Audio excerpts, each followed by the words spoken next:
తిరుమల క్షేత్రంలో శ్రీ పద్మావతి పరిణయోత్సవాలు వైభవంగా జరుగుతున్నాయి.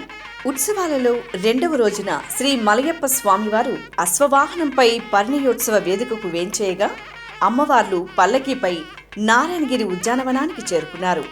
అర్చకులు స్వామి అమ్మవార్ల పరిణయోత్సవ వేడుకను ఆహ్లాదభరితంగా నిర్వహించారు.